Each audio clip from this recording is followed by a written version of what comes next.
What's going on, everybody? How are you? Welcome to Diner Talks with James. I'm James. Super excited to have you all here.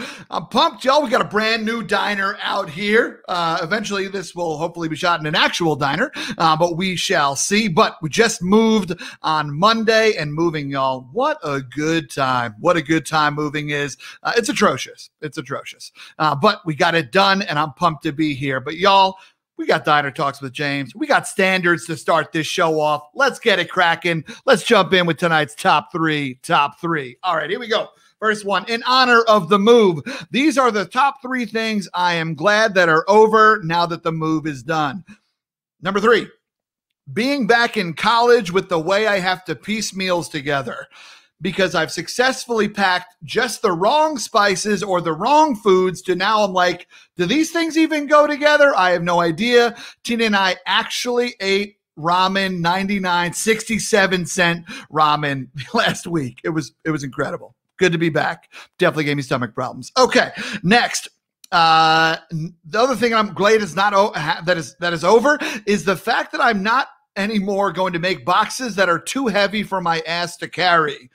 Why just put less shit in the box, James? Like what we doing out here? You're not that strong and you have back problems. Get over it. You're 38. Okay. And the last thing that I'm not going to miss about packing is the sound of packing tape, my friends. That shit's obnoxious. All right. Up next, we got the boy Lloyd Ahlquist coming in. Now, there's some fun facts about Lloyd, and I'm going to ruin one right now. And one of my favorite fun facts about Lloyd Ahlquist is that he was a college gymnast. He may still be a gymnast today. I'm not sure what's happening on the other side of the camera. But the fact of the matter is that this boy was a full-on gymnast. And that got me thinking.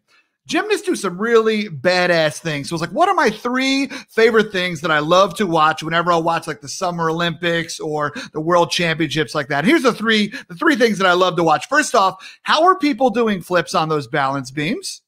How is that exactly happening? I don't understand it. It seems horrific, but damn, is it impressive. All right, next. That cross thing on the rings? Are you kidding me with that? Give me those 90-degree angles. I'm here for that shit. Yes, give me that cross. I'm going to ask Lloyd if he can do the cross. And if he can, I wanted to prove it. I sent him drop-down rings to his crib. All right. Last but not least is literally anything done on the pommel horse. My friends, that's just fun to watch. I wonder if any of you all are like me. Do you ever just like jump into a chair and pretend you're on a pommel horse? You like jump on the toilet the wrong way, just pretend all of a sudden you're like, huh, huh, huh, huh, huh, huh, huh. No? All right, cool. Next, last but not least, top three. We had to do it, friends. My top 3 favorite episodes of epic rap battles of history. Now, here's the thing. I grew up watching this, and so this is something that came out and really kind of when I was in college, I started watching a ton of it, and obviously after college and whatnot. And so like I've just always loved epic rap battles of history. It's incredible. Hamilton, you were second. Next, so here's the thing. My top 3 favorite episodes of all time. If you've never watched epic rap battles of history, make sure you check it out on YouTube. First off, Eastern philosophers versus Western philosophers is an incredible episode, especially because I'm a counseling nerd and a life coach, but I'm here for all that. That was incredible. I didn't know which one to pick for number 2, which one to pick of the Hitler versus Vader series, but they're all outstanding, just iconic. There's a reason why they've done multiple ones of them. And my favorite ERB episode of all time doesn't even really have Lloyd in it, which is kind of funny. He makes a cameo, but it's weak. Lloyd, I'm just playing. But is the Albert Einstein versus Stephen Hawking episode. It's one of my favorite ones all the time. There are 10 million particles in the universe that you can observe. Your mama took them all and she put them into one nerd. Lloyd obviously making an appearance in there as Carl Sagan. So my boy, I'm bringing him out here right now. I'm excited for you all to get to hang out with him. He's one of the co-creators of Epic Rap Battles of History. He himself has his own awesome rap career under the moniker EpicLLOYD. He's an incredible actor. He's been in SpongeBob SquarePants, but more importantly, he's just a badass dude to have a conversation with, and I'm proud to be able to call him my friend. Last week, we interviewed his wife, Josie, and this week, we got the other half, my man Lloyd, bringing him in. What's up, boy? How you doing, Lloyd? Sorry, dude. Just did this iron cross really fast. Just chilling here, in my gymnastics. You got the package. You got the package. Full package. Full package gymnastics. My guy, how we doing? Good, man. Really good. Now, did you do the cross, like the rings when you were doing your gymnast thing? Did you have a specific thing that you did, or what was the move there, brother? I started. Okay, a couple things. Just let's talk gymnastics. Let's not mess it up. Okay. So, yeah, please correct me. I love when people talk about the iron cross because it's like the most signature move, right? Yes. But it's actually an easy move in terms of like the levels of difficulty. Out of Sure. A, B, C, D, E, and Super E, a cross is a B. So it's like there's these things that they do that so much more strength, but that shit is iconic. Secondly, so anyway, spread the truth. Spread the truth. We got Iron Cross. If you're listening right now, you're not hard. Anybody who's talking gymnastics needs to do it right. All right, I'm tired of this. I did all around to start in high school and in like junior high and stuff. And then when I got to college, I started as an all arounder. That means everything. And then you very quickly start to specialize in once you get there because it's like much more competitive. And like it's like you cumulative with the points. So like you have your top 4 guys on pommel horse and your top 4 guys on this, and then you only have 2 all arounders whose scores count. So I ended up doing 4 events mostly. Pommel horse, your favorite, which maybe was my best. Knew I liked you. Yeah, right. I did pommel horse, P-bars, high bar, and floor. Pretty much. That's okay. And I didn't vault much, and I didn't do rings because like the guys who did rings, they look like wine openers. You know what I mean? They had like these tiny like arms, and they just were like they had. And I have like the way my body is shaped. It just didn't work. I was much more like good at swinging. You know. Anyway. Yeah. Sure. Got a little deep on the gymnastics there. I also don't understand. I mean, how often did gymnasts dislocate their shoulders? I mean, especially like when you think about some, especially on the rings, right? Yeah, it's crazy. Yeah, it's like your rotator cuffs. I always had good shoulders, thankfully, but it's probably because I didn't do rings that much. That's fair. Now, what was that something you just did through college as a just like loved it, way to get through kind of athlete, helped you cover some costs and things like that? Or was it something that did you have bigger aspirations for in the gymnast world?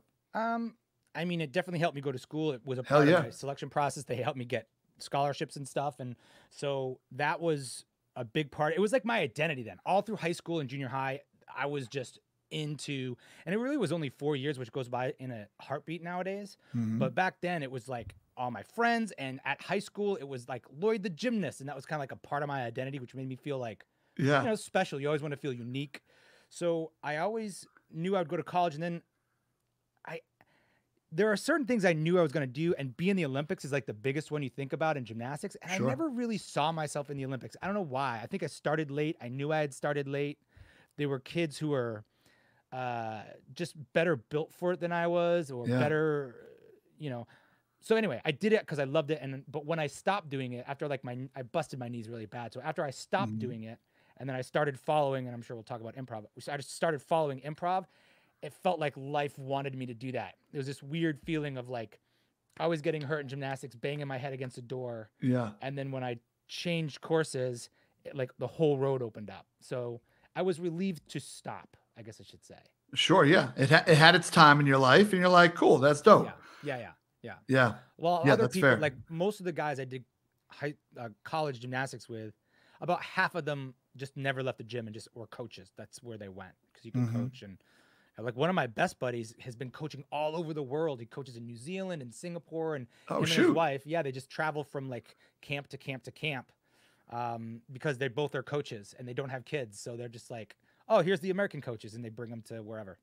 Yeah. It's cool. That's crazy. That's awesome. Yeah. I mean, that's the beauty, right? When you have such a specialization and you've done so much work on it. I mean, the opportunity to turn into a coaching career makes a lot of sense. I know a lot of buddies that have played, D1, D2, collegiate sports, and that's the road that they've followed now. Absolutely. Yeah. That makes a ton of sense. But it's just it's such a random thing. And I love it. You're like, oh, it's Gymnast Lloyd, right? Like, I mean, if mafia movies have taught us anything, like you need a moniker like that, right? Pommel Horse Jones. Pommel Horse Jones. You rang, sir.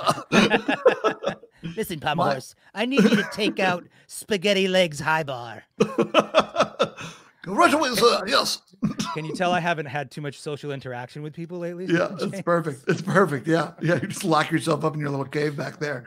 I love it. It's funny when I met my now in-laws, I met them outside of a Minnesota Twins game, and they had learned that I was an Italian from New York, and they kind of grew up in the suburbs of Minnesota and whatnot. And apparently had seen a lot of movies. So like, wait, hang on a second. You're dating an Italian from New York? All right, so he's in the mob. All right, great. So then they're like, he's got to be connected. So like, all right, well, apparently they had the whole conversation themselves about like, all right, well, what do you think his name is? Right, What's his name, right? And so I walk up, first time meeting them, and her mom is holding a sign, a cardboard sign, and it says, Jimmy Biscuit's first Twins game.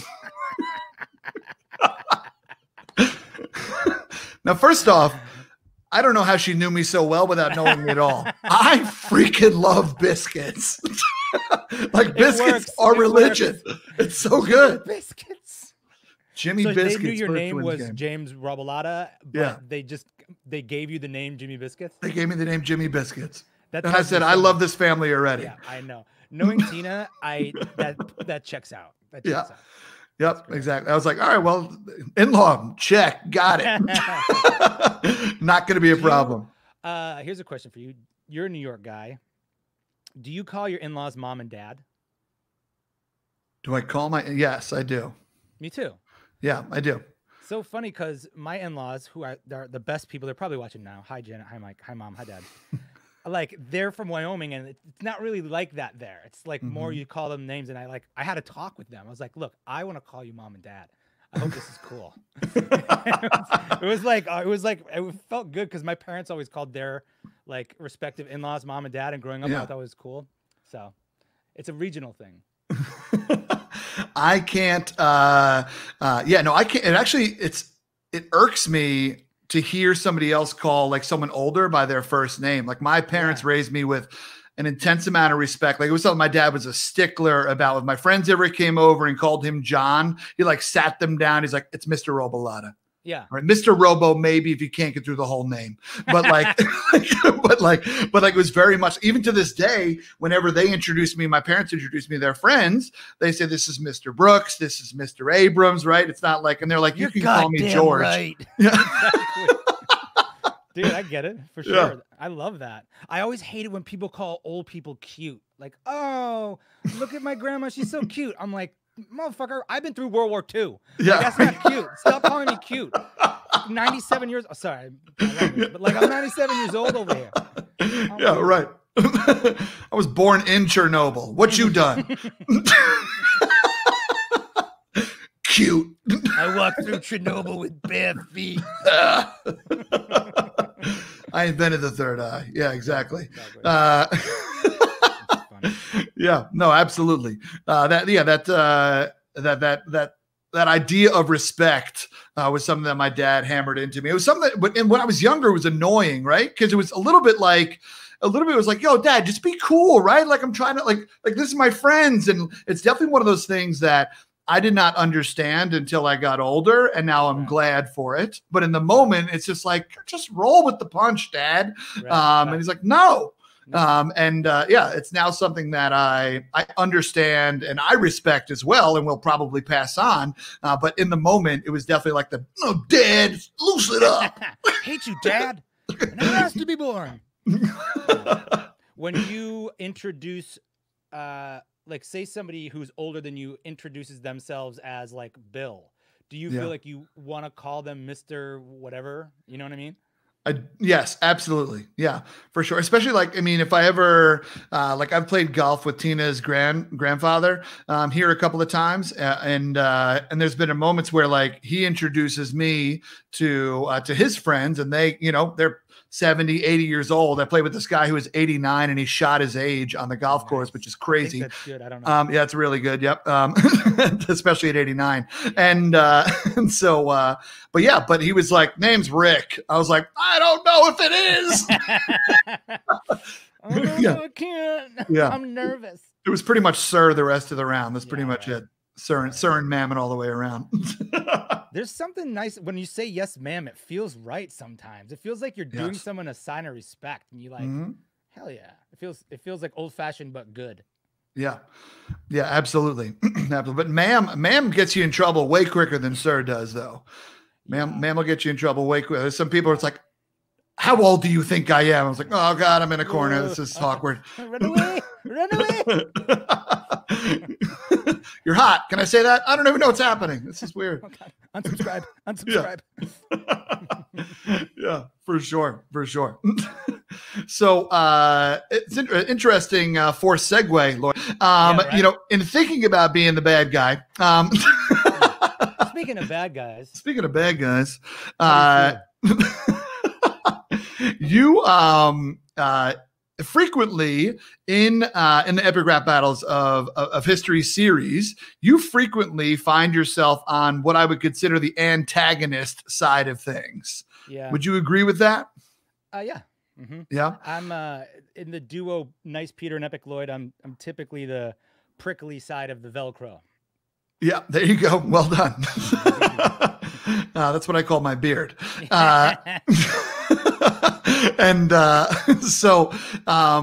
it's interesting because it's an art form to play someone who's a dick, right? Like when you watch people who are great villains, right? You obviously most recently you think about the Joker, right? And you think about some other iconic individuals, even the way Michael B. Jordan, even though he wasn't actually a villain, it's kind of cool. Like in Black Panther, there were no real villains, but many people would consider him to be the one. But like the way that he played it was incredible, and so you kind of it's a specific art form, and I'm wondering, was that something that when you and Peter got together, was that something where you're like, hey, like I'm probably gonna like your name's already Nice Peter, so like I think that's kind of set. But like, how did that come about, or just kind of did it work out? Was it like, you kind of look more like Hitler, I look more like Vader, so like you're like how did it go down? Yeah, I mean, it was never a conscious decision. It was never like, well, at the beginning, maybe now based on the history of it more, but it was never like from the start, you do this. Yeah.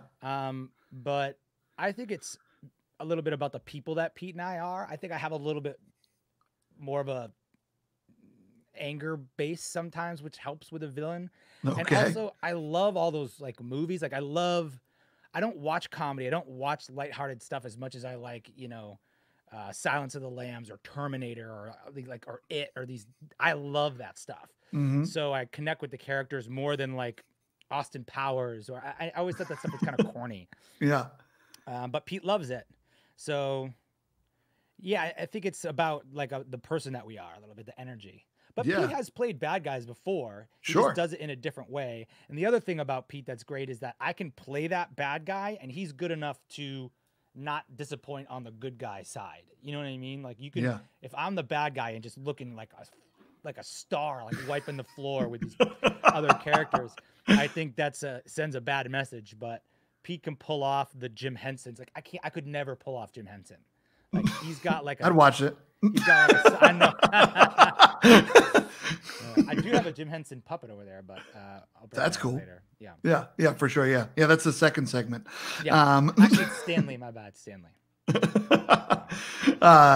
No worries.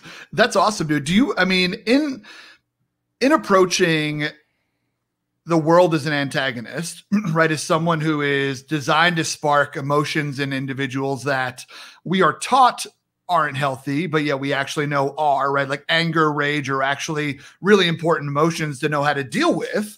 For you, do you enjoy that art form of like having to walk that fine line of like, hey, like I want to make this character like respected and not just this like the biggest dick out there? Like, what is that? Like, what's going through your brain in some of those moments? Yeah, like when it's like writing about like the president or the election battle is like some people, including myself, is just not a fan of Trump. I think he's a bad person. I think he's a pig, but I don't play him like I hate him.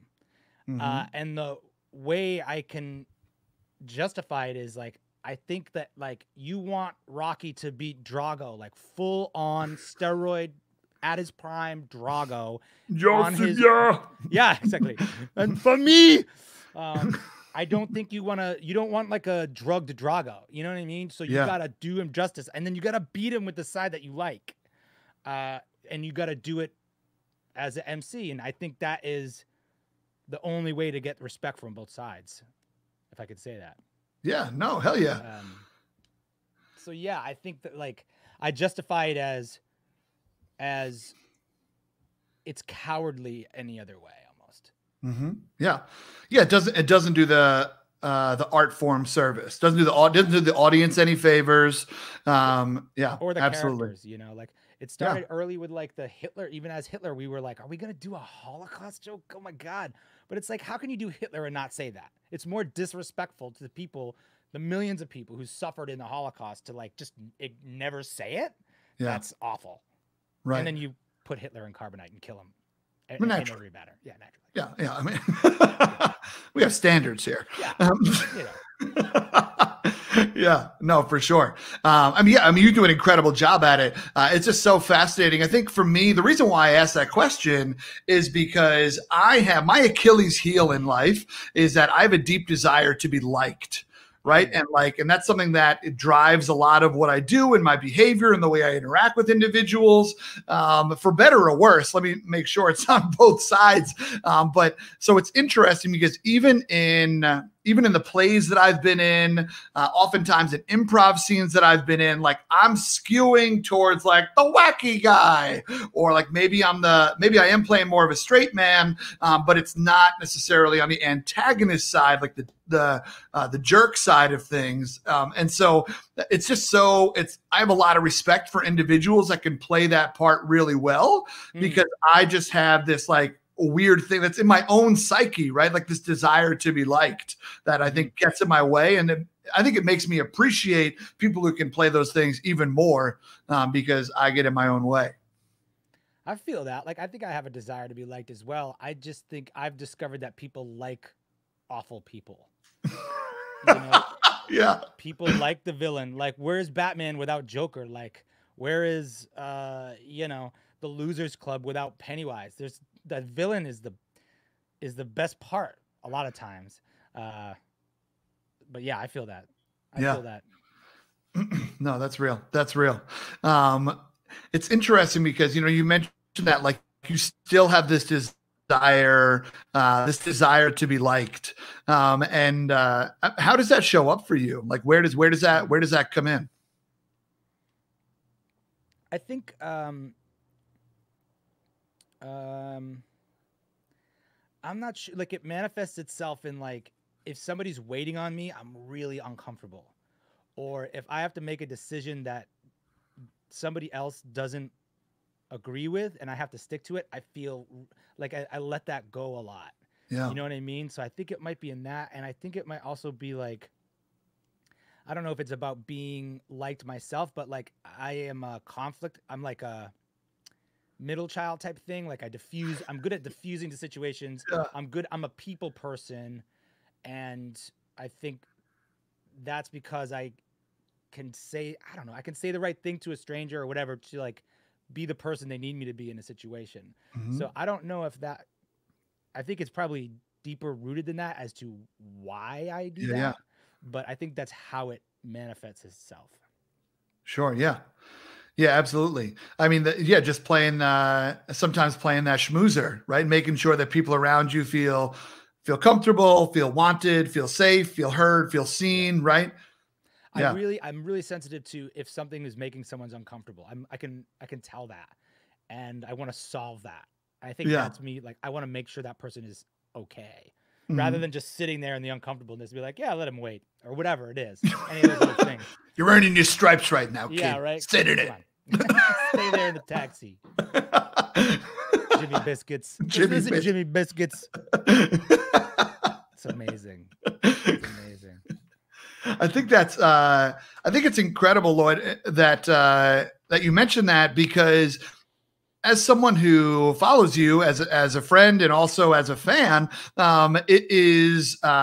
it's really cool to watch the way that you show up for people, right? And I think, like, it goes back to your diss raps for hire, and some of that stuff. Like, you've kind of always defended the underdog, the little guy, the person who's being picked on, right? Like trying to punch bullying in the face, which is really cool. But it's been really awesome to watch the way you showed up here in 2020 as well, right? Like, with the Black Lives Matter movement. I mean, I don't know how many days consecutively you marched in LA, but I mean, you were out there posting about it, doing the right thing, getting hoarse, right? And really putting yourself out there. And that's interesting because, I mean, you and I both love some hip hop, have been known to spit a bar or two, and as white folks, we're swimming with a little bit of cultural appropriation with that, right? Where we get to take advantage of an art form that we didn't create, but one that we have a deep amount of respect for, right? Like your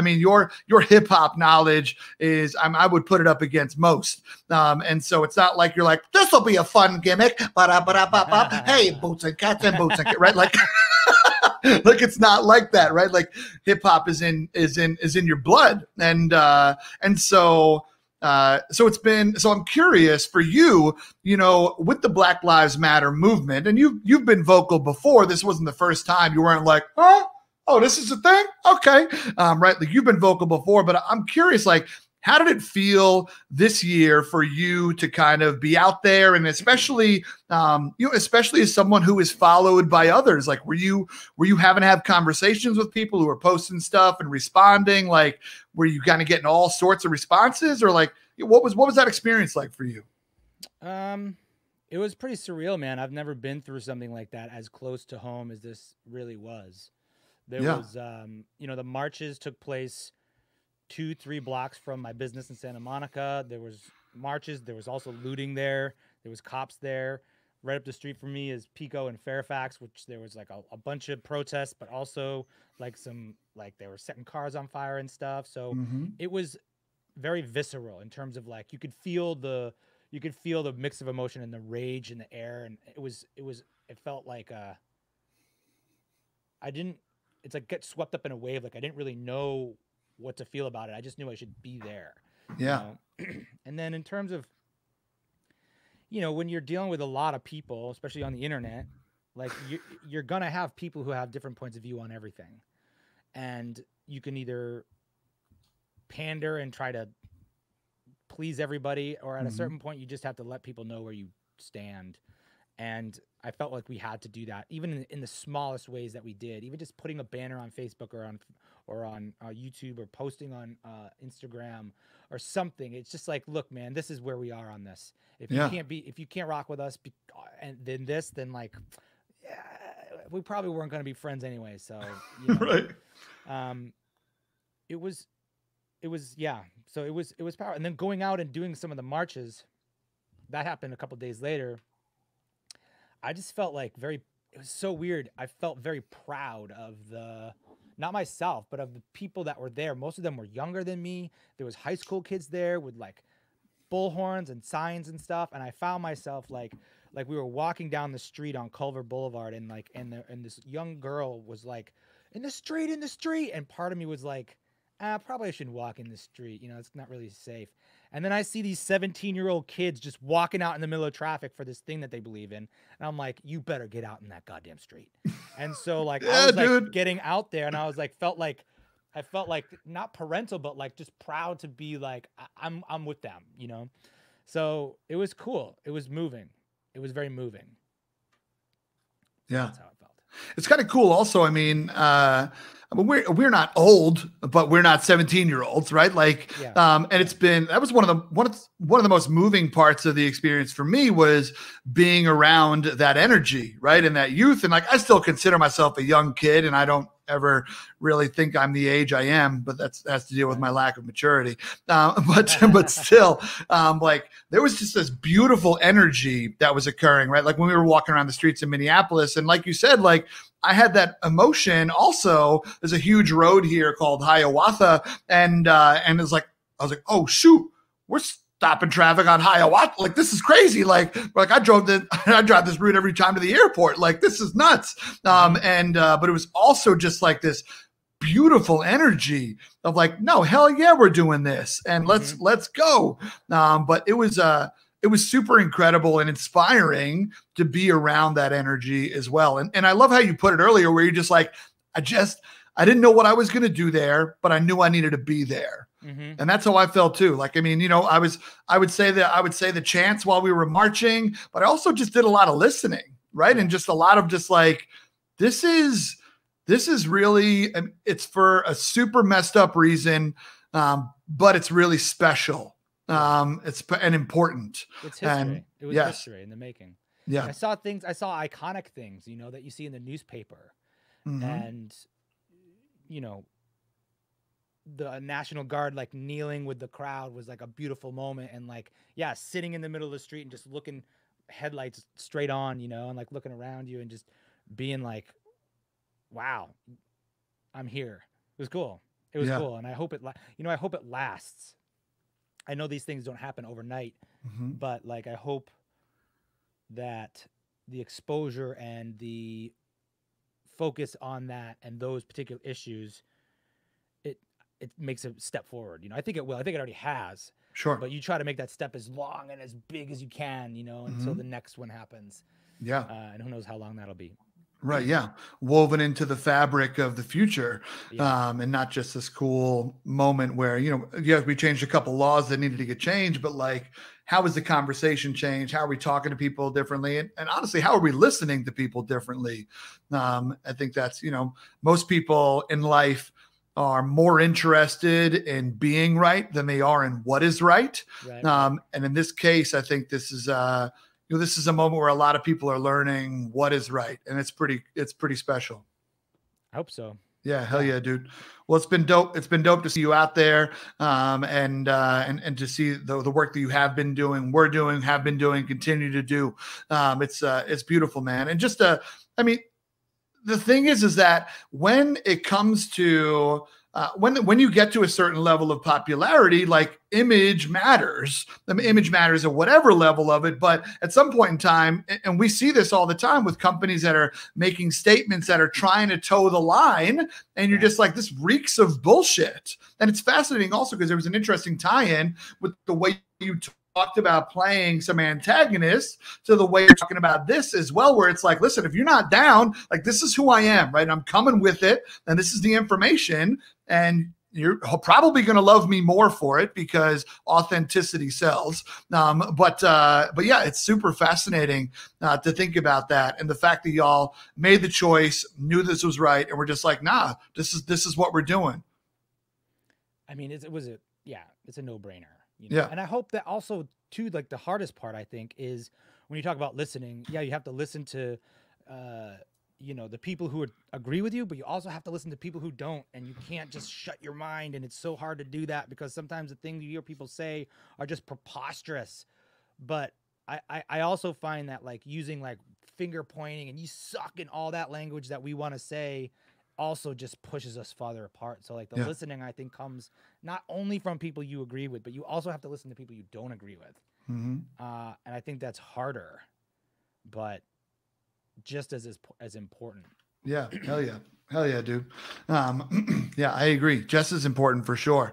So yeah, beautifully put. So it's interesting, man, because in thinking about where your career is going and what you've been building on, right? You've done all these cool things. You've been a part of all these awesome projects and whatnot. I know that you have your EpicLLOYD channel where you put out a lot of your own albums. You released an EP recently, and have been putting out a lot of work as well. And so, what is it like? What is it like to try to create your own thing when you have something that is doing so well? Like, does that take the pressure off of you? Because, like, well, I got this, so that's cool. Or is there any, like, it's weird, like this almost internal resentment between your two projects? Like, is there ever anything like that? Like, what's that experience been like? I think it's exactly what you'd think. You know, it's like when the Beatles play their new stuff. You know, you're like, just play, you know, whatever their songs are. Whatever. Yeah, I can't think of one Beatles song right now.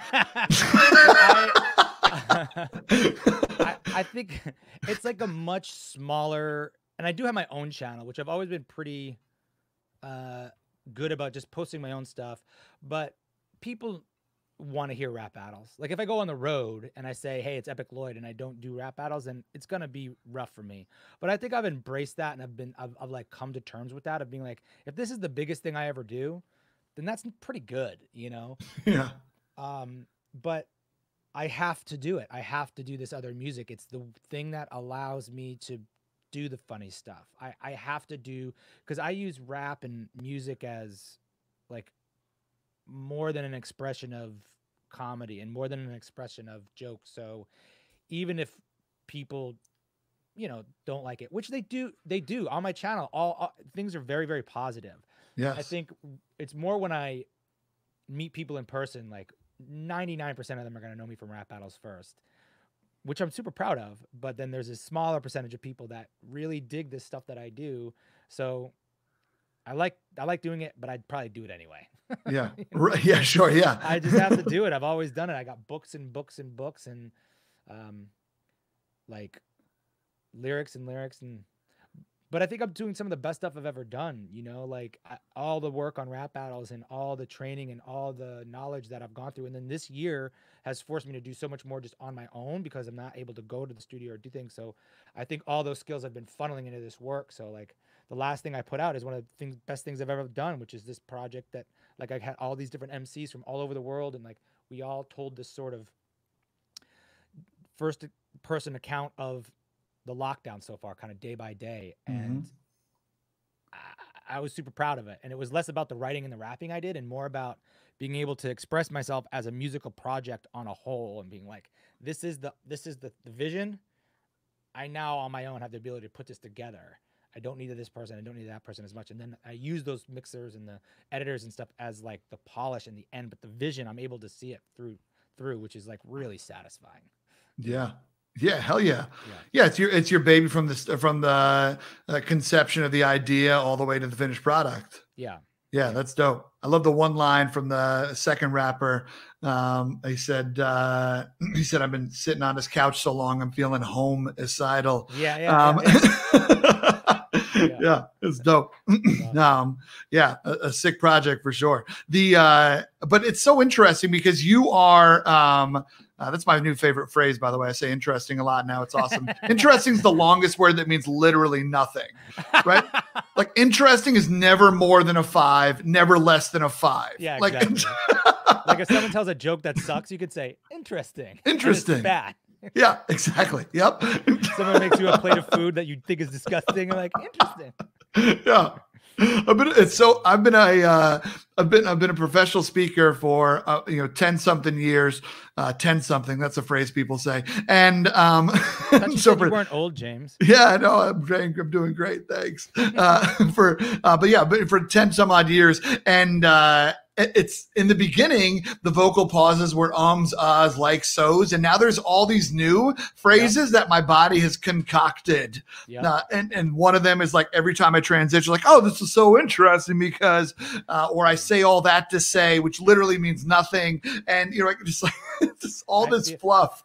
I love that though. Like I did the same thing, and I'm sure you discovered that about yourself by watching yourself. I'm opening a bottle of wine, by the way, everybody. I'm sure you discovered that by watching yourself, because I did the same thing. And you're like, how many times can I say in one dang hour? Like you sound so ridiculous, and then you'll never say it again and not notice you do it. I did the same thing whenever I would, like in going back to gymnastics or even improv. The first thing I would always do with people as they were on an improv team was make them watch their own shows, and it made them squirm so awfully, but like they got so good so fast. Yeah. So Yeah, hell yeah. I remember when I was starting out, I joined the university that I worked at had something called the Toastmasters Club. And it's a public speaking, whatever, organization that's worldwide. And so we had it on our campus. And one of the roles every meeting is you'll have a couple people that give speeches, and their speeches are 7 minutes long, never anything more. And everybody has a role. You got the timer, you got the this and the that. And then one of the persons, literally their title is the counter. Wow. And so, yeah, and that's their job is to count vocal pauses and whatever they are. And my very first speech I gave, 7 minutes, I said 47 times. Oh, God. And I had already been like I had already been getting paid to speak at that point too. I was like maybe 2 years into the career, and I was like, oh no. I was like, I'm sending checks back to schools. Sorry. I'm gonna prorate you for the ums. It's the same way, like you do a lot of freestyle, like count the times that you say some expletive or like some like random set of words that you buy time with. Like mine used to always be like coming through. I'm Lloyd and I'm coming through, and it's just like buying yourself time so you can get to the other one. So speaking of Toastmasters, cheers everybody. Cheers, brother. For sure. What's I say you know me a lot. You know me. And whenever I rap, you know me coming through with the.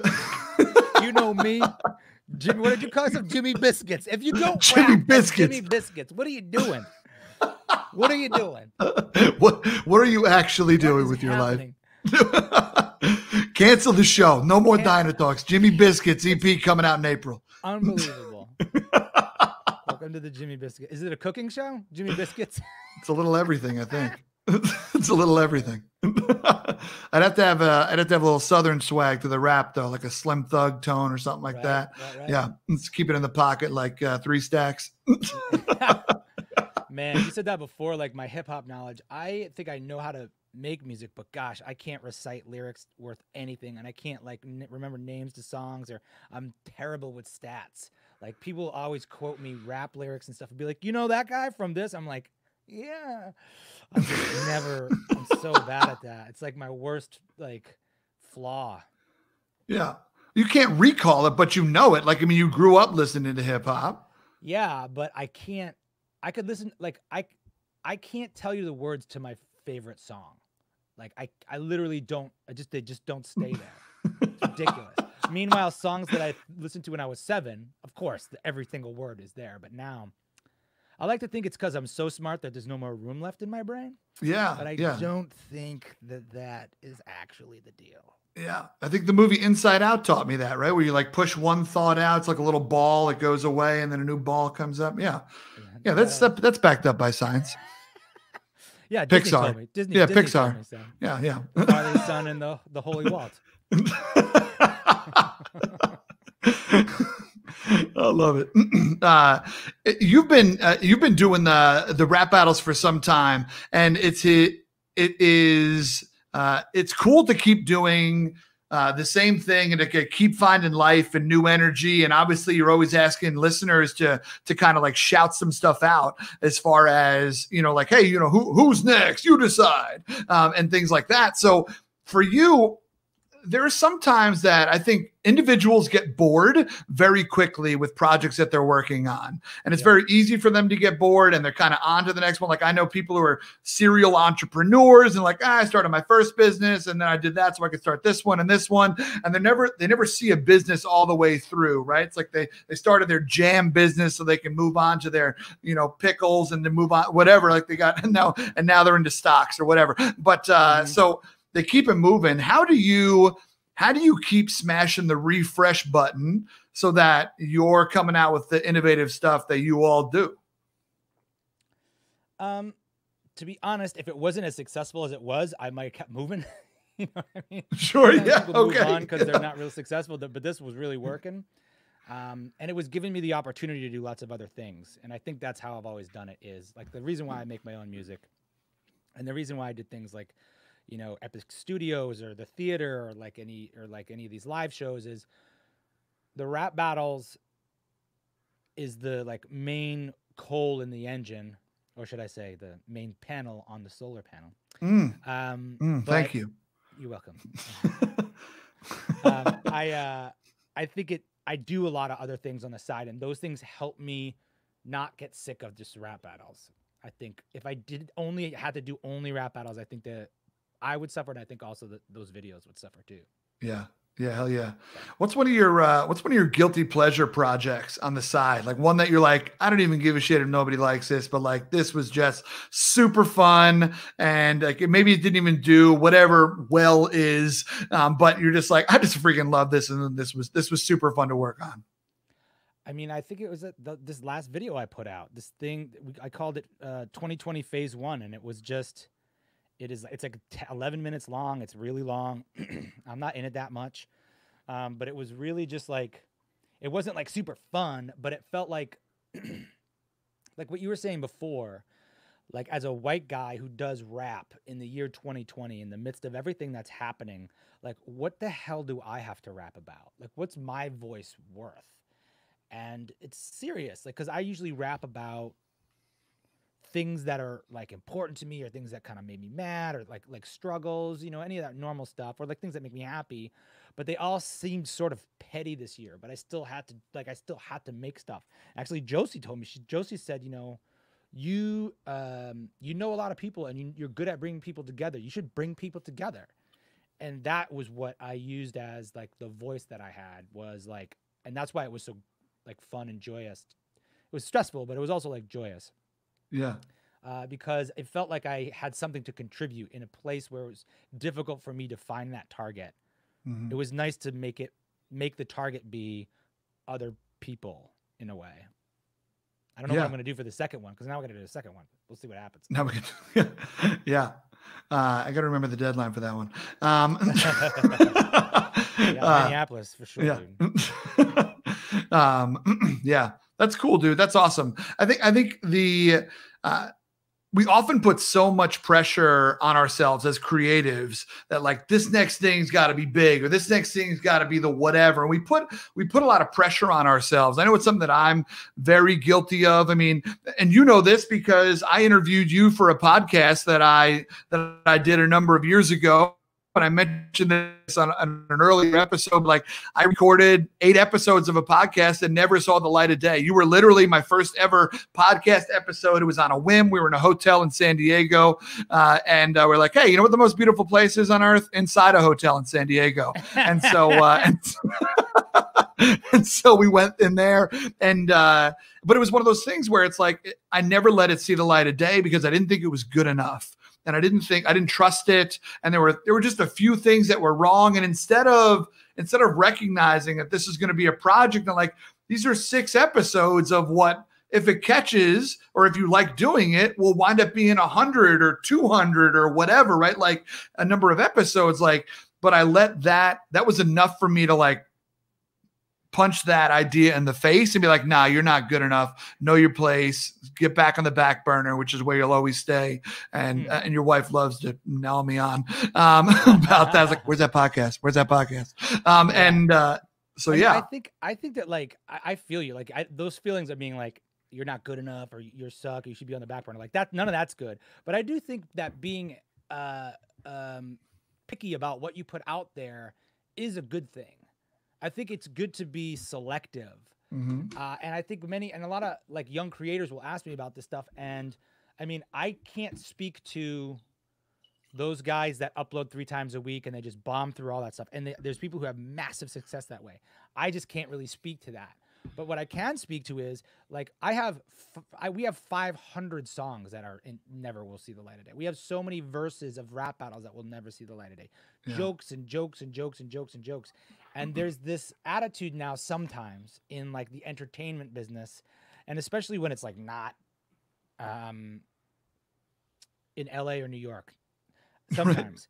That like, it's all good. Just do it. Just get it out there. While sometimes it's like, no, because I bet you would say that this version of what you're doing now is better than that podcast. And if this is your first foray into podcasting, you might as well show the best one, right? So I don't know. I'm always torn on that, because I think it is good to have, it is good to be picky sometimes. Yeah. Like I probably shouldn't have worn this hat. I mean, I wasn't going to say it, but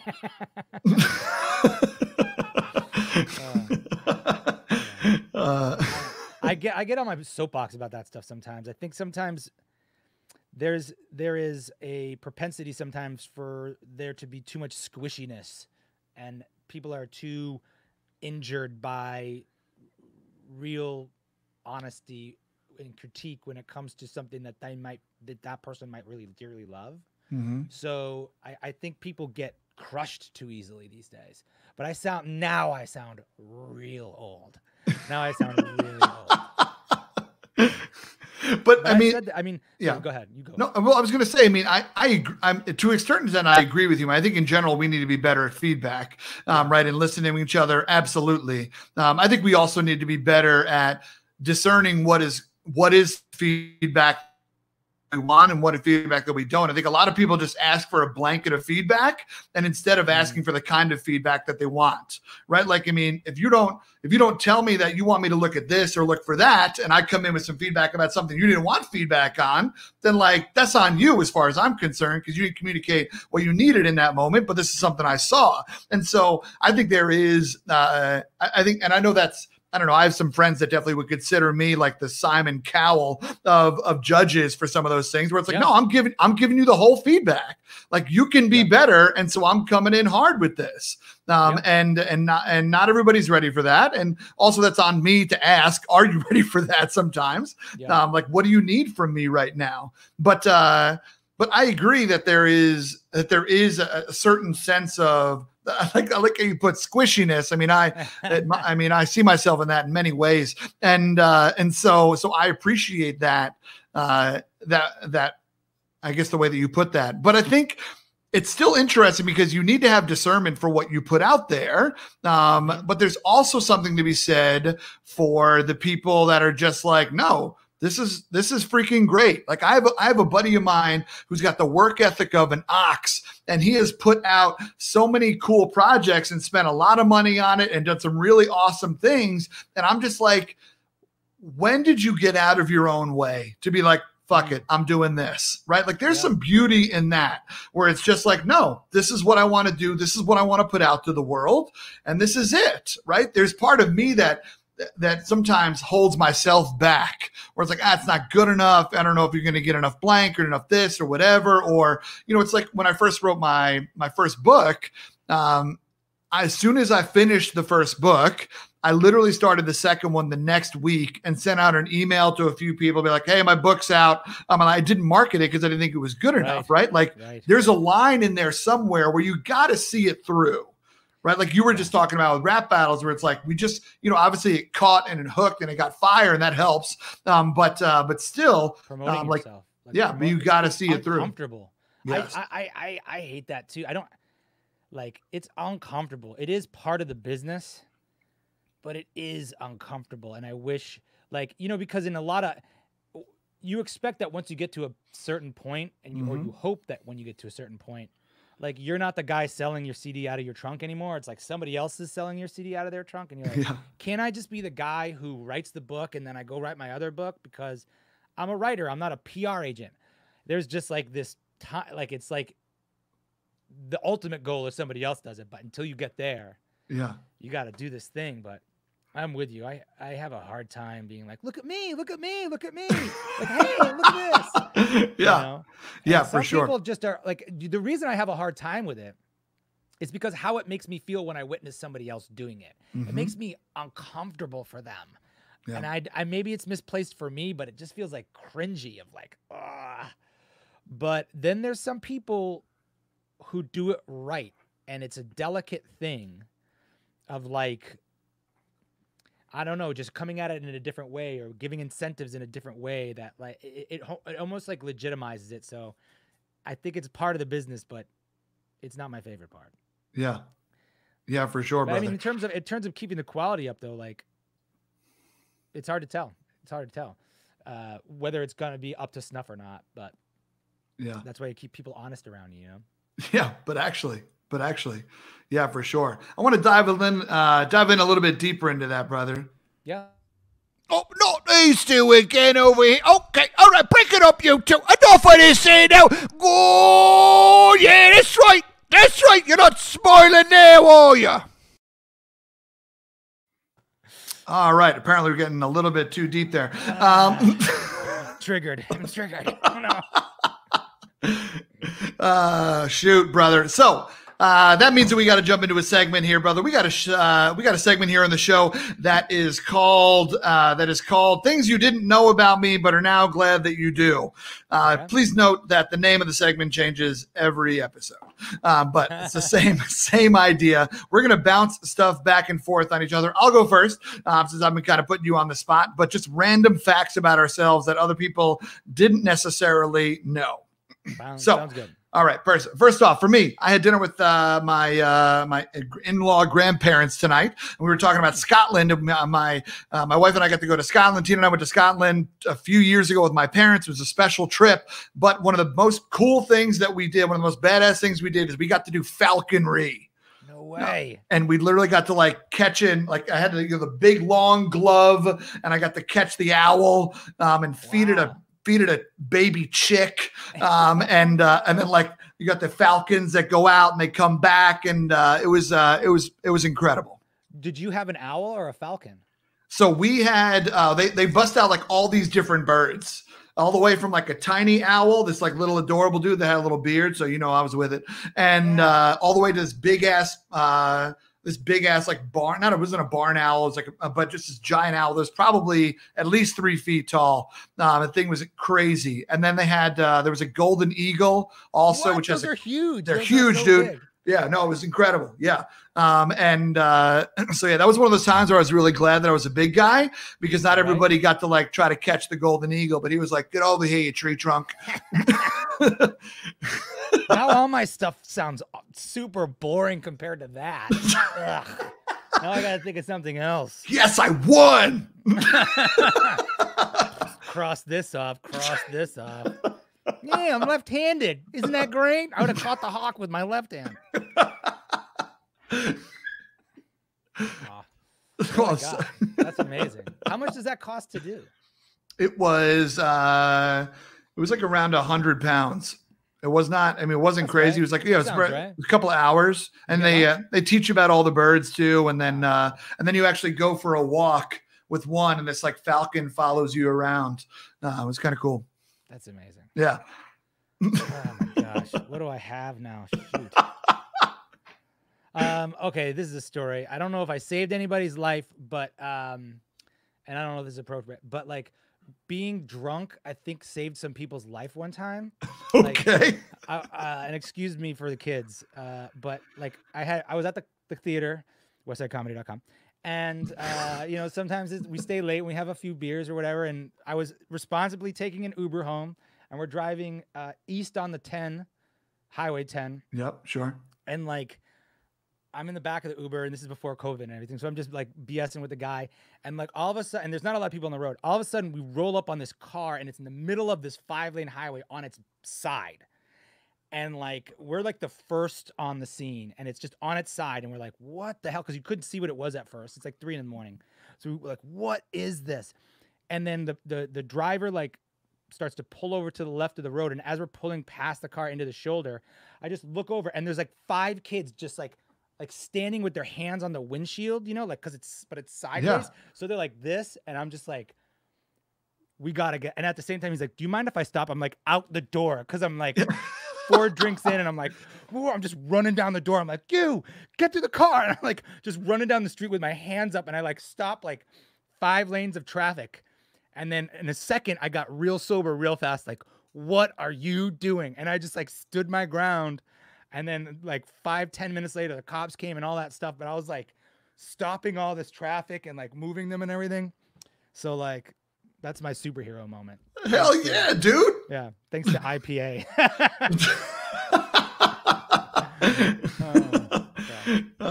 That's incredible. So I mean, like everybody wanted to be fine with the old car, like they were good, they got out. Everybody was fine. Everybody was fine. They had to like pull them out of the passenger side window, like out and over. And then like they pushed the car over. But yeah, it was crazy. They were all fine. I don't know. I never found out why they crashed or what. There was only one car. That was the weird thing. They didn't hit anything. They just must have fucking, they like swerved and flipped or something. Yeah, sure. So. Yeah. So I'm pretty awesome. Pretty awesome. Good luck with your Falcons. The Falcons, they probably couldn't have saved those kids. Moral of the story is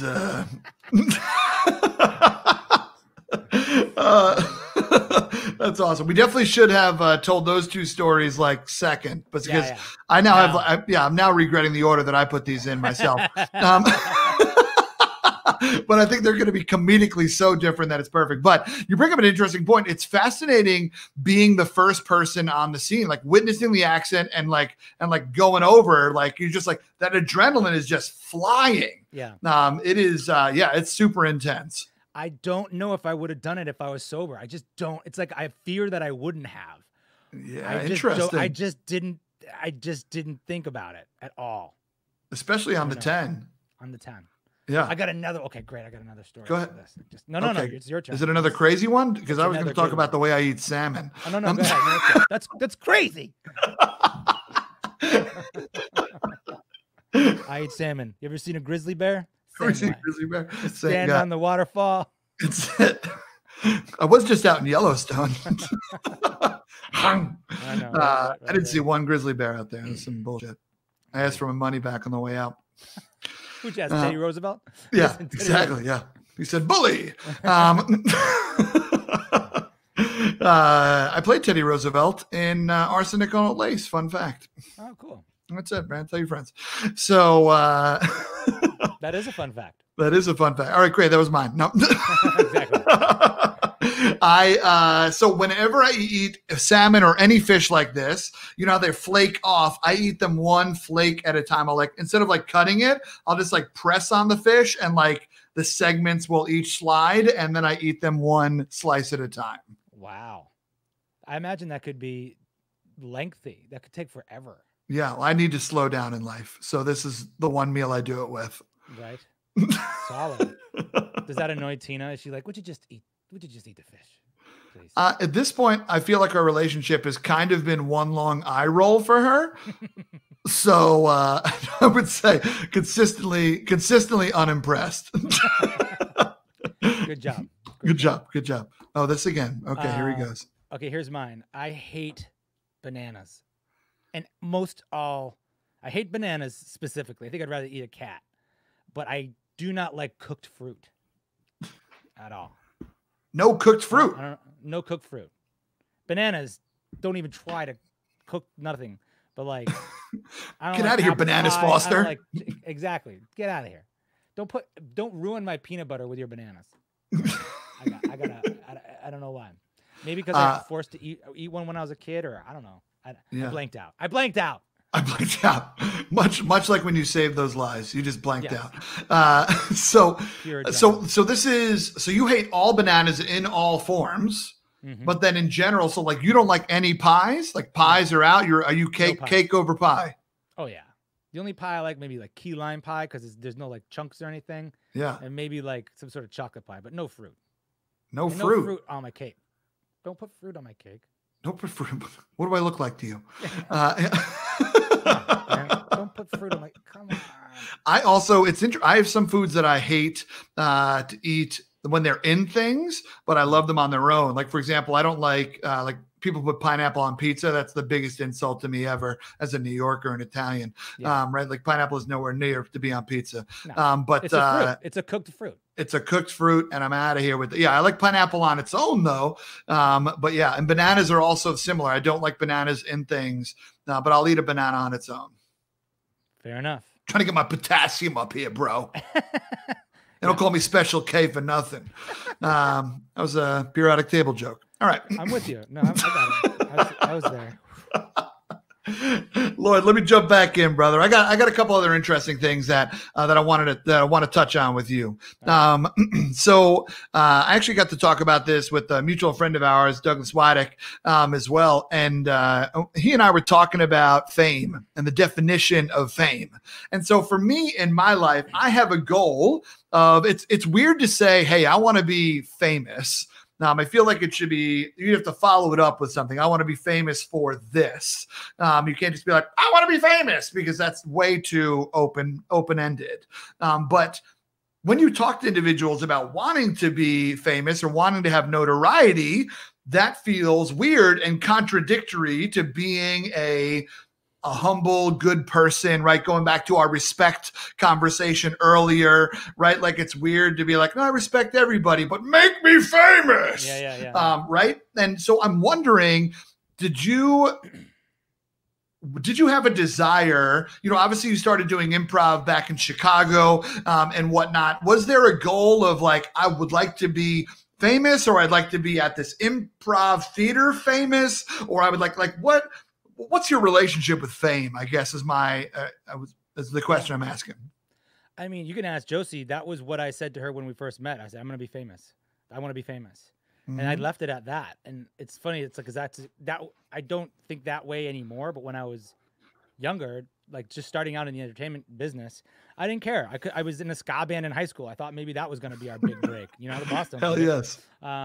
Or maybe it was going to be an improv group, or maybe I was going to be a stuntman, or maybe I was going to be an actor. I think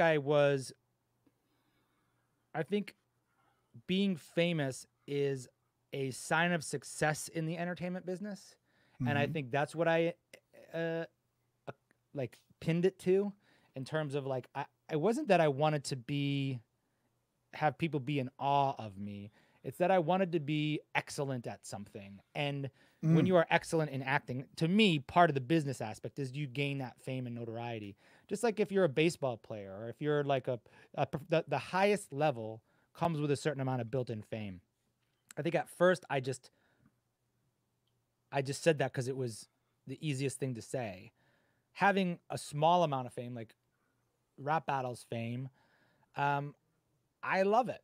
I really do. I love that people love what I do. I love that people dissect the words that I write and know the words that I write and have tattoos and have collections and have clubs and have a following. I love feeling, but it's not because I love that people adore me. It's that I love that people adore the skill that I have. I like that. Yeah.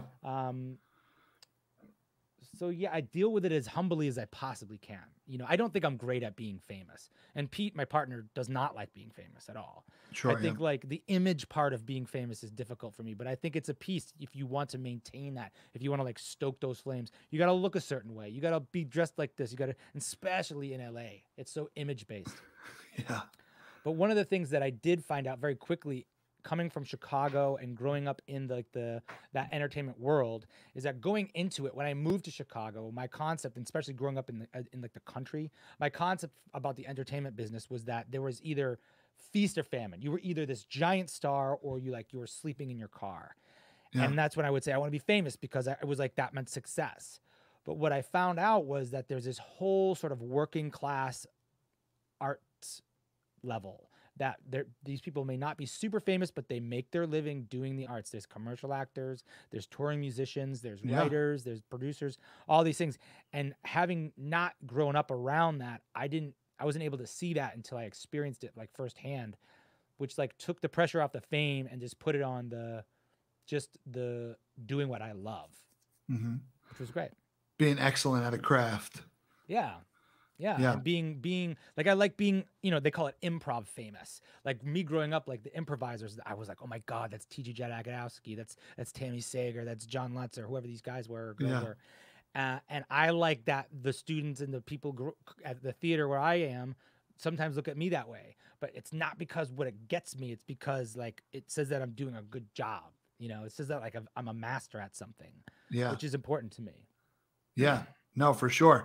That's beautiful. And shout out to all three of those improvisers, legends. Yeah. Absolutely. I got to take a class with TJ, which was really special. John Lutz is one of my favorite performers. So yeah, he's incredible. And Tammy's outrageous as well. And so but that's so interesting. I like the way that you put that. Freaking interesting. Gotcha. I had to say it out loud, so I caught myself. So,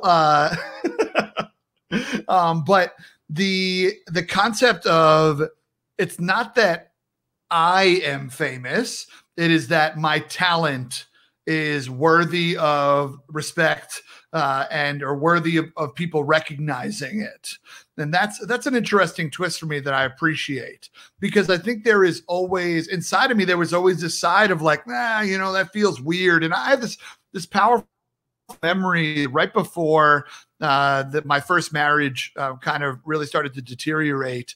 I had this moment where I was outside of Dodger Stadium, one of the great ballparks for sure, just a great place to catch a game. And I was outside of Dodger Stadium, and I had just given a speech at I think it was maybe at Cal State LA or CSUN or something like that, and was hanging out for a few days in the LA area, and I was on the phone with my then wife, and we were having a conversation, and I was like, oh, this is so cool. I was like, someday I'm going to be here at Dodger Stadium, and I'm going to have somebody, like, I won't just be able to be on the phone with you. Yeah. Like, 'cause someone's going to interrupt me, and that's going to be a cool moment. And I remember distinctly what she said, and it kind of was really like, it was one of those a catalyst moment for me where I was like, I don't know if I'm in the right spot here in my relationship. But I remember her being like, do you really want to be famous? Is that something you really want? She's like, I think that would be terrible if you were famous. Yeah. And I was just like, no, I'm pretty sure that's what I want. Yeah. And it was just like, no, that's it. But it's a weird thing to say that you want it, but I really love the way that you twisted it. Now you're made everything that I want to do justifiable. So thank you. Let me know what I owe you. But still, that's such a powerful conversation to think about. Like, I have a desire to be seen as a master, to be seen as respected as such. Like, I know for me, a lot of my ideas around fame are like, I want to be seen as an intelligent, like, deep thinker who was able to have a hysterical conversation around it all, right? Like, I kind of like want to play that whole role. But like, I think when I think about fame, like, I would love to be like Brene Brown type famous, right? By the way, I'm on a mission to meet Brene Brown. If you have any connections, I'm on a goal. Next 5 years, I'm going to meet her once. Yeah. But still, let me know, Lloyd. Thanks. But still, like, I would love to be. I don't know what it is about like that level of fame or whatnot, but it's just a really cool spot to be, and that's a goal of mine. But more than anything else, like, we would go to these conventions, right? And like, there's all these other YouTubers and stuff, and like, you like, I wish I didn't want to be famous as much as I do. Like, cause you'll go to these things and all you do is compare. You're like, look at this line for this guy, or why isn't anybody swarming around me? So many people could or couldn't be swarming around me, but you're always comparing. And like Pete, the guy that I work with, he just doesn't want that at all. And he's like, really, it's like almost like a curse. It's like, I wish I didn't want to, but I do. I don't know what it is, but I want people swarming around me, you know? I think if I dealt with it every single day, day in, day out, I think that like the reality of that after a while would get tiresome. Sure. But I think these people who like shun off being famous and like, I hate this. It's like, then why the hell did you get in this business, man? Like, stop it with yourself. Yeah. I think that Jerry Seinfeld is really good about handling his fame and in the Comedians in Cars Having Coffee. Mm-hmm. He's different episodes. He's like touched on it, but the one with Zach Galifianakis, he's just so poignant about it, being like, "You're famous, like own it, like it's part of the business." Like, I don't know. I never understood those people who like hated it, but I always kind of wanted to not want it. Sure. Yeah, I can totally see that.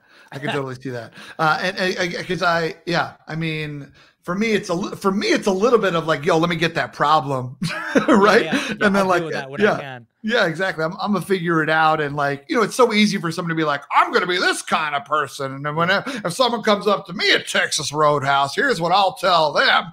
Yeah. Shout out to Texas Roadhouse, one of our sponsors here, and the greatest steaks in Texas. So, but you know, I remember this cool moment, dude, where, you know, as I mentioned in the opening, right? Like I I've listened to Epic Rap Battles of History from the jump, and and I'm not at a place of fandom where I know every single word. You know, I know my favorite lines. I can recall them, and whatnot.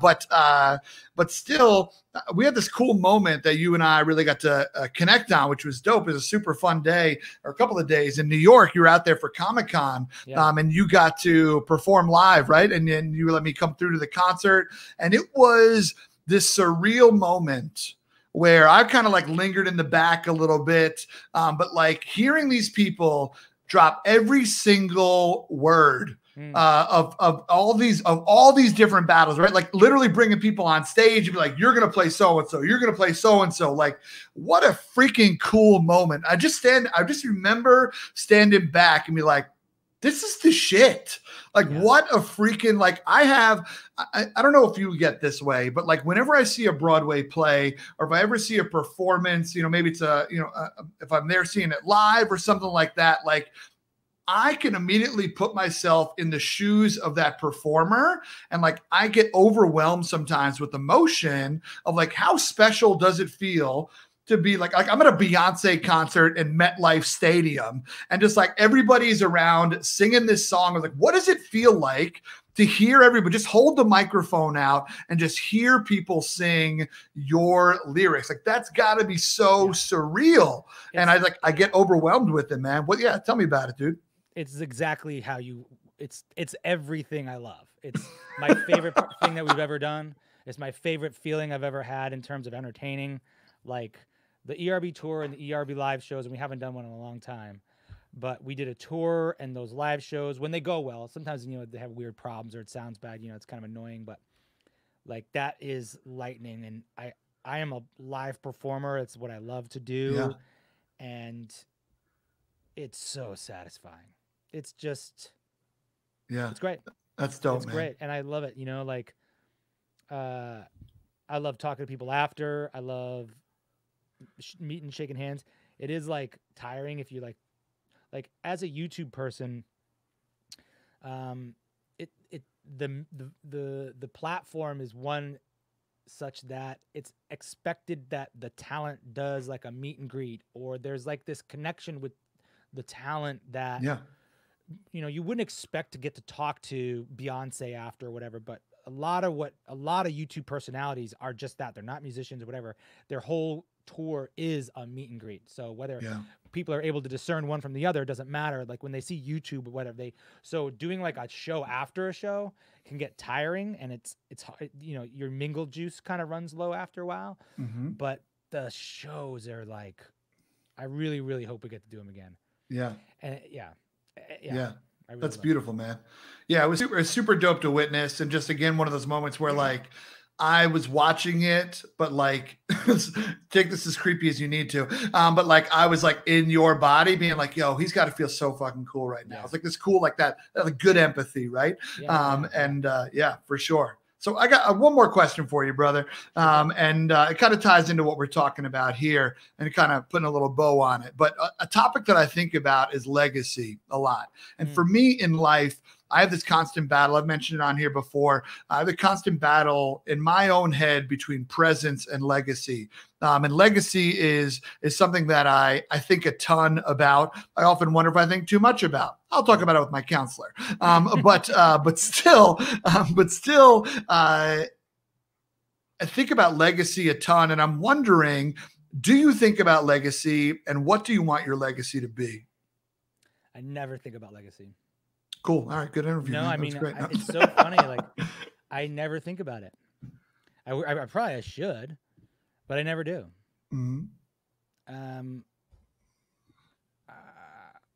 I don't know why. That's an interesting question. I think I from a very early age was made very aware how fleeting everything is and how fast it can be over. Yeah. And so it made me really, really fight for the present and being present and like sucking all the joy out of every moment that you can, even if it's not the healthiest. But in terms of legacy, I've just never thought about it. I guess I think about the people around me and that they'll be okay. That's what I like. If I died suddenly or tragically, like I feel better a little bit now than I used to earlier in my life, because I feel like though it would be sad and everything, I would be in a place financially where I wouldn't be a burden to anybody. And I would also be, they would be okay for, like life wise. Yeah. So I guess that's what I think about with legacy. There's always been things in my life though, like that I've always just followed based on a hunch. Like I never really set 5-year goals or time goals. I never really did that. I always just sort of followed where I was feeling pulled. And I saw like little steps. And now that I look back, I see how they all link together. But I just kind of trust that what I'm feeling and what I'm moving toward is what I should be. And I guess I feel the same way about legacy. Like, I don't think you can control what your legacy is going to be if you're thinking about what your legacy is going to be, because then it's like surfing for a wave and always looking backwards. Like, you have to just like go this way. And then when the people on the shore go, look at that guy, he just crushed that wave. That's the legacy. Yeah. Or something. I like it. I truthfully do, man. No, you got me thinking, man. No, you got me thinking, dude. You got me thinking. That's that's beautiful. And in a cool way of like, the people who are that are so focused on legacy aren't actually going to leave a legacy, because or potentially won't leave a legacy, right. Because they're missing the moments that would actually leave the legacy. Right. Yeah. Yeah. I mean, yeah. I think there's some value into it, and maybe I'm not thinking it right, but there's some value into being like with rap battles, like you said before, like picking a side, Black Lives Matter, Black Lives, whatever, like looking back on that is like, yeah, that's going to be the legacy. But I didn't make that decision based on the legacy move. Sure. But looking back on it, I'm like, I'm glad I did, Yeah. Yeah. Yeah, absolutely. Lloyd, it's been so dope hanging out with you, brother. Yeah, I can't thank you enough. We'll, if you're open to it, I'd love for you to hang out for just a quick Q&A if you're down. Yeah. Sweet, brother. That'd be awesome, man. So if you all have questions for Lloyd, please make sure that you throw those in the chat right now. And for those of you that are listening on the podcast, if you're interested in hearing this Q&A with Lloyd, please check out my YouTube page. Go to YouTube and type in James T. Robo, and Lloyd's episode will be up there for sure. And the Q&A will be at the end of the episode. So you can just check it out. So, but thank you so much for those of you on the podcast. I appreciate you. This thing is just getting started, y'all, and I got a bunch more episodes coming through for you. And so if you enjoyed this, you know what to do. And thank you so much, y'all. You be well. Have a good night. Lloyd. Yo. My guy. Thank you, brother. Man, that was so fun. That was my favorite. Hell yeah, dude. Thanks, man. Check's in the mail. Perfect. This is actually my boy Dan, fellow. Hi, Dan. Do you know Dan? You may know him, right? Yeah, for sure. I figured y'all cross paths. But this is interesting, right? Maybe legacy feels too big. Maybe it's what do you want to be remembered for. But yeah, that's it's an interesting thought, Dan. I like that as well. Yeah. I want to be. What do I remember being remembered for? I think I want to be remembered for someone that brought joy to people's lives. Someone that like someone that made you feel good, or like someone that was that you would want your kids to be like, or like, man, that guy had a way, man. He was just so like, he had an energy about him that would just like the whole room up. Things like that are important to me. Things like being like, man, those guys, they were married for 1 billion years. And I always like it when people talk about couples when they've been like married for so long, and like, I want to be remembered for that, and being like, marriages are tricky and they have ups and downs, but like, man, they loved each other so much. I want to be remembered for the theater and having a great community of comedy. Like, I want to be remembered as a person who was like, that guy didn't have a lot and he made a lot. And he also taught himself how to do a whole bunch, and that inspires me to teach myself to do a whole bunch. Like those type of things. Like, I want to be remembered for values. I think, yes. Yeah. Rather than actions. Actions are maybe the expression of values. Right. Sure. Yeah. Yeah. It's not, you don't want to be remembered for epic rap battles of history. You want to be remembered for how that made people feel, or how the community that it built. Right. Like maybe that's one specific example around that one thing. Yeah. Intriguing. Yeah, I love that. Dan, great question, brother. Way to pull it out of him too, brother. I like that. There you go, Dan. Daggers. Screw the front door. We coming in the side. What? Wait, what? What? I love it. So, here's a question, dude. When you Scott asked this one, and so let me thank you, Scott. I appreciate this one. I missed it. Do you have a favorite rap battle? Dude, I'll tell you what. And that's a tough one. I'm very happy about this. I think my favorite rap battle is we just did it, Pennywise versus the Joker. I think it's maybe our best work, and it maybe part of the reason why I love it is because we've been doing this for 10 years, by the way, on the 26th of September. So 10 years this month. That's awesome. I feel like it's there's like always that paranoia that your hits are past you.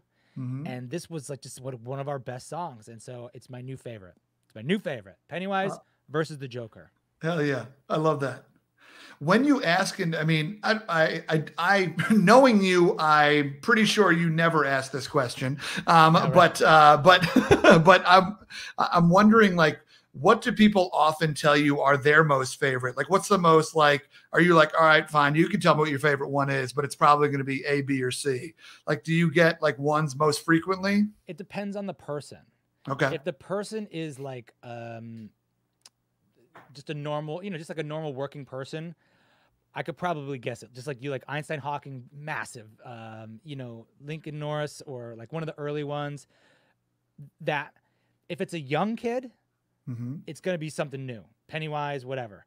Yeah. But if it's like a Uber fan, it's a crapshoot, because Uber fans love having, like, my favorite is this obscure one, because that means they, it's like, I really like Frederick Douglass versus Thomas Jefferson, which, while it only did, it's like, so those ones are harder to predict, but we definitely have big hits. Bill Gates, Steve Jobs is a big one. Yep, sure. Stuff like that. Yeah. That's fair. Fair enough. Good to know I fit into an archetype. I was worried about myself for a second there. No, I wrote them down. Shout out to you, Josie, for being on here. Appreciate you. We like new book. You guys got Josie's new book dropped yesterday. New book, Digital Leadership, available on Shamazon. It's not right. It's not right. I get a lot of packages from there, so I knock it, but I also use it. Dude, I love it. What are we going to do with the tidal wave of cardboard boxes? What are we going to do with them? I don't know. I mean, yeah. I mean, and also, and we just finished moving, so we're literally the part of the problem. We're not part of the solution right now. Yeah. I don't know what we're going to do. Anyway, on a lighter note, anything you're going to say. Here we go. This is Dan Fail, Teenage Mutant Ninja Turtles versus the Renaissance Artist. That was an incredible battle. Thank you. For sure. Thank you very much. Thank you. So, Lloyd, this has been dope, man. Thank you, brother. I appreciate you coming through, kicking in the diner. What's your favorite late night food move? What's your late night food move, brother? You got a guilty pleasure? I mean, if I'm at a diner, I'm going like waffles, eggs, bacon, pancakes, that whole thing. Yeah. Hell yeah. I'm at the house. I'm a cereal guy. I'll still like a bowl of cereal like a 7-year-old on Saturday afternoon. And like ice cream maybe. Something like that. I go through cereal at a potentially depressing rate based on who I'm talking to. My doctor, a depressing rate. Like 7-year-old kid, an admirable rate. Facts. Yeah. What's your cereal move, brother? What are you doing? Josie found this crazy good, like we do this like no flour thing. So okay, a lot of cereals got eliminated, but actually cereals, a lot of them don't have flour. So she found this like peanut butter granola thing. Oh shoot! I'm a sucker for peanut butter, and so I eat that. Yeah, that's a fun thing we have in common. I'm peanut butter everything. Oh my god! Yeah, I'm here for it all. Yeah, and it drives me nuts that and screw Elvis. Elvis is the reason why bananas are hanging out with peanut butter at all. I don't need it. I don't need it, Elvis. And by far the worst part of his legacy. Awful. Awful. Stay tuned for the next episode. Fuck Elvis. No, I'm just kidding. Right on the toilet he died on. I'm totally kidding. Fun fact about my mother: she went and she was one of those individuals at the the iconic photo at the airports Like when Elvis got off the plane, she was there one time. So her longtime crush. So shout out to you, Mom. This is an interesting one. Waffle House or Bojangles? This is a Southeastern question right there. I've never been to a Bojangles. Oh, I have to say shoot. Waffle House. Wow, there you go. Dan Fail's insulted now. I do like Waffle House. It's amazing to me that there's no Waffle Houses on the West Coast. Like, there's a Waffle House like Starbucks on every corner in the South. Like, how have they not moved west?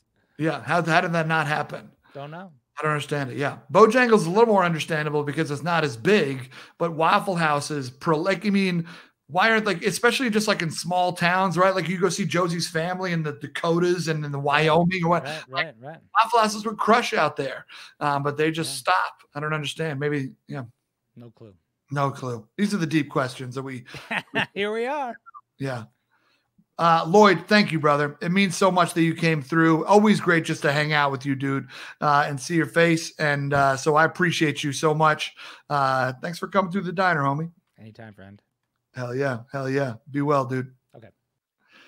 My friends, thank you so much for tuning into Diner Talks with James. As always, we record these live at 9 p.m. Eastern every single Wednesday night. So come back to the Diner next week on YouTube or my Facebook channel. You can find them both by typing James T. Robo on either of those platforms. And let's connect there, my friends. Let's subscribe on YouTube and feel free. We got this podcast dropping, y'all. The podcast is dropping in just a couple of weeks, and I'm super excited about it. I'm just pumped for y'all to see it. We got a cool little theme song cooking.